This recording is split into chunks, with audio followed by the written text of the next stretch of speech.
Hello viewers, it's another edition of Crossfire. I'm your regular host, Kozim Elegbede. On my left, I have Remi Olatunde. Thank you very much, Kozim. It's a pleasure being here today. And on my right, I have Kayode Ogundare. The two gentlemen will be tackling each other on issues we have today. Chief among these issues is Michel Platini's proposal. Platini, the UEFA president, is proposing that the World Cup should be increased from 32 countries to 40. And Blatter, who is the incumbent FIFA president, says no, he wants to retain the 32 finalists. What brought this issue is that Blatter is like trying to reduce the slots from Europe and CONMEBOL, that is South America, so as to add to Africa and Asia. And of course, this is going to affect Platini as the president of UEFA. So Platini has come up with this creative idea that instead of reducing any continent, like robbing Peter to pay Paul, why not increase the whole thing to 40 so that you are even going to increase everybody's slots, including the Africa, Asia, and what have you. So Kayode and Remi will be tackling each other, taking sides with Blatter and Michel Platini. Remi, what is your take? First and foremost, I want to say welcome, Kayode. Please remember, this is football without violence. Yes, I'll go with Platini. Great. I will go with Platini. Automatically, you're going for Blatter. Blatter, yes. How convinced? Because as an African, I am happy with Platini's proposal. I think, first and foremost, let me say this, that this is all about politics. Going into the election, don't forget that Blatter will be up for a re-election in 2014, and he knows very well that with the vote of all the other confederations outside Europe, is convenient that he will win the election, whoever is his opposition, although I don't see any opposition on the and for Platini too, he knows he wants to hold on to the position of UEFA president for as long as he can before transiting to the FIFA presidency. Having said that, and I think we're looking at the World Cup, and if it is the primer soccer competition in the whole world, there is no reason why we should now dilute the quality of the competition. Hello, there is no reason why we should dilute the quality of the competition by bringing in extra teams apart from the 32 that we have as regularly. For me, if you have a problem, it should be with the system of qualification, not with the number of qualifiers. Increasing the World Cup from 32 to 40 finalists would dilute, using his phrase now, would dilute the quality of the tournament. What is your take? First and foremost, I'm going to say, he even said something about politics. Let's leave politics out of this. What Platini is proposing is something that makes a whole lot of sense, simple sense, and a whole lot of economic sense. Going back to the quality of the competition, like he said, dilution of the quality of the competition, I don't see any way that what he's proposing, giving 40 slots to the whole world, I don't see any way that is going to dilute the team. Because once upon a time, this competition started with 12 countries. From 12, it moved up to 16. 16, yeah. And from 16, we have 32 countries right now. Has the quality diluted? In all honesty, simple yes or no, has the quality of the World Cup been reduced as a result of this gradual increase? Kayode, in all honesty. It depends on who you're asking. I'm asking you. Sincerely. I'm asking Kayode Ogundare. In all honesty, moving from 12 to 16, from 16 to 24, and now from 24 to 32, has the quality ever decreased? In all honesty. No. Great. So you have a big point there. Okay. So if the quality has not decreased, I don't see any reason why at 40 the quality will decrease now. Let's not forget that we have a population of over 7 billion people in the face of the world, and football is the biggest sporting event ever. Then why can't we have more representation? Why is it so difficult for us to have more representation? And you said something about economy. I want you to educate us. Economic sense. You're talking about if you make it to the World Cup, 3 million is automatically, yours. That's 3 million in which currency? $3 million. Dollars. Especially for an African country, that's a lot of money. You can imagine an African country having more representation on this platform. We have more money coming to us. So why won't we support what Platini is proposing? Although I have to put in, Blatter also advocates for an increase in Africa's slot from 5 to 6. But what Platini is saying is that he's moving it from 5 to 7. So we're having more. So you're happy with Platini? Of course. Platini is the right man. And whether you like it or not, even if I have the opportunity as an African man to vote, have a say in UEFA, I will vote Platini anytime, any day. Let us be dispassionate here. Let us be very, very honest. UEFA with 53 member associations, they have 13 slots. Africa with the same 53 member associations have only 5 slots. South America with 10, I don't even know whether it is 10 or 9.5. They have 10 member associations and they have 4.5 slots. This is gross imbalance. Okay, so it makes sense for somebody like Blatter or even anybody to say, okay, we have to address this imbalance. The issue is just, how do you address the imbalance?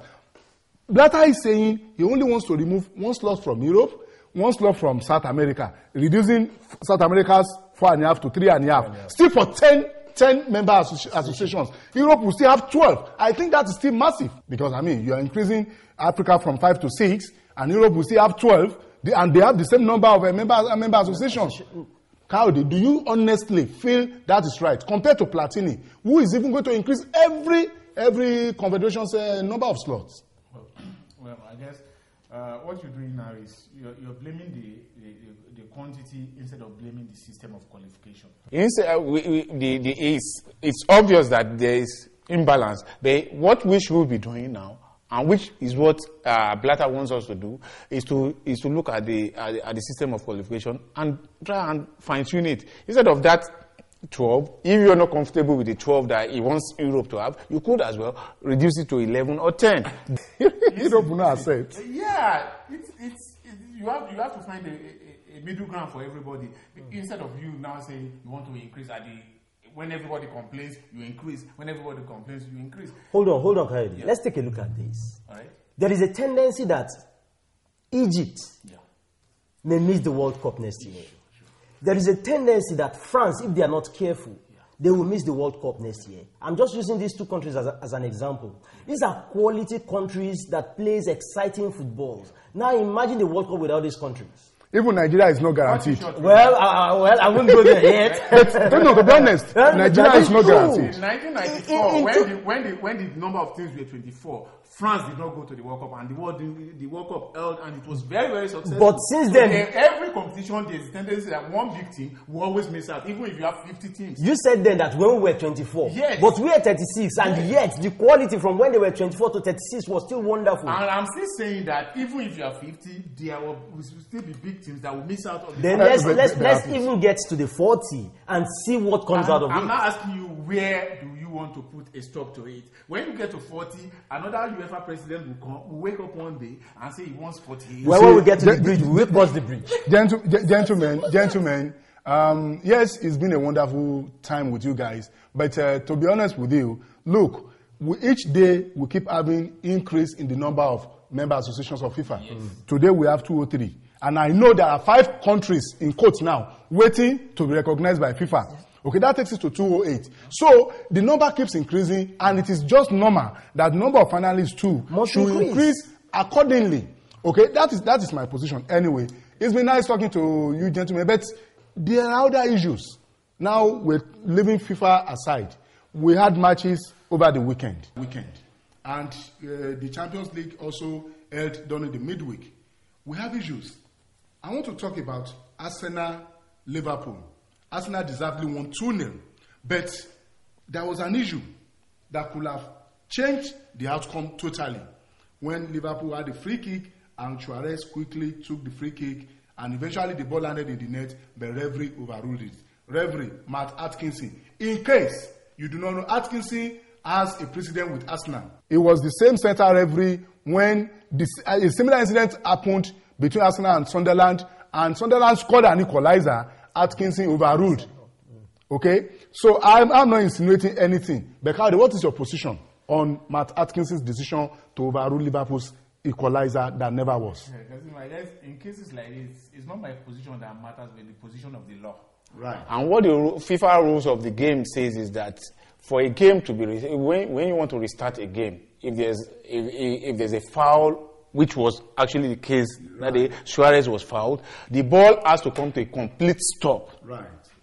Before you kick it. And in that case, the law does not say you must wait for the referee's whistle. Once the ball has come to a complete stop, you can restart the game. And that was exactly what happened. The game was brought to a stop because Suarez was fouled. The ball was stopped by Suarez himself, which we saw on TV replays, before quickly passing the ball to Sturridge, who crossed over to Henderson, who scored the goal. So for me, and in the eyes of the law, the goal should have been allowed. But the referee's position is that he never restarted the game. Is that a valid point to you? Well, Atkinson is the referee. Right. The buck falls on his door at any time. Right. He's got the whistle and he's got the final decision. So you go with Matt Atkinson that I go with him. The goal should be disallowed. I go with him. Fine. There is another issue.